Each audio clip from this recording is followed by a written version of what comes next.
രാമപുരം പിഴക റോഡിൽ SH സ്കൂളിന് സമീപത്തെ റോഡിലെ വെള്ളക്കെട്ട് വിദ്യാർത്ഥികൾക്കും അധ്യാപകർക്കും ദുരിതമായി മാറുന്നു. ചെറിയ ഒരു മഴ വന്നാൽ റോഡിന്റെ സൈഡിൽ കൂടെ മാത്രമല്ല റോഡിൽ കൂടെ പോലും നടക്കാൻ വയ്യാത്ത സാഹചര്യമാണ് ഉള്ളത്. ഇവിടെ വെള്ളക്കെട്ട് കാരണം ഞങ്ങൾക്ക് നടക്കാൻ പറ്റുന്നില്ല. അതുകൊണ്ട് അതിനെന്തെങ്കിലും പരിഹാരം ഉണ്ടായിരിക്കും. വരുമ്പോൾ പേടിയാവുകയാണ്. ഈ റോഡിൽ വെള്ളക്കെട്ട് കാരണം ഞങ്ങൾക്ക് നടന്നു പോകാൻ ഭയങ്കര കഷ്ടപ്പാടാണ്. സ്കൂളിലേക്ക് പോകുമ്പോൾ പാൻ്റൊക്കെ നനയും, ചെറുപ്പം വെള്ളം കയറും, അങ്ങനത്തെ കുറേ കഷ്ടപ്പാടൊക്കെ ഉണ്ട്. ഇവിടെ പിള്ളേരെല്ലാം അങ്ങോട്ട് യാത്ര അങ്ങോട്ട് വരുമ്പോൾ നിറയെ വെള്ളം കെട്ടി കിടക്കുന്നതാണ്. ഓടയില്ലാത്തതാണ് ഏറ്റവും കുഴപ്പമാകുന്നത്.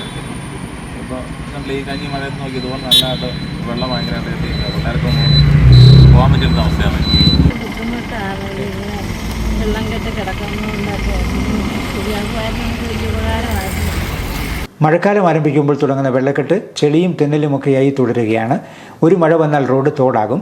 കുട്ടികൾക്ക് റോഡിൻ്റെ നടുവിൽ കൂടി പോകേണ്ടി വരുന്നത് അപകട ഭീഷണിയാവുകയാണ്.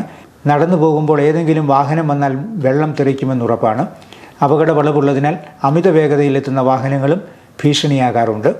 വൈദ്യുത പോസ്റ്റുകളിൽ നിന്നും വലിച്ചു കെട്ടിയിരിക്കുന്ന സ്റ്റേ കമ്പികളും ഈ വെള്ളക്കെട്ടിൽ തന്നെയാണ് സ്ഥിതി ചെയ്യുന്നത്. സ്കൂൾ പരിസരങ്ങൾ സുരക്ഷിതമായി സൂക്ഷിക്കേണ്ട കാലത്ത് ഇത്തരത്തിലുള്ള വെള്ളക്കെട്ട് അപകട ഭീഷണിയായി തുടരുന്നു. എത്രയും വേഗം തന്നെ അധികാരികളുടെ ശ്രദ്ധ ഈ വിഷയത്തിൽ ഉണ്ടാകണമെന്നാണ് യാത്രക്കാരുടെയും വിദ്യാർത്ഥികളുടെയും ആവശ്യം.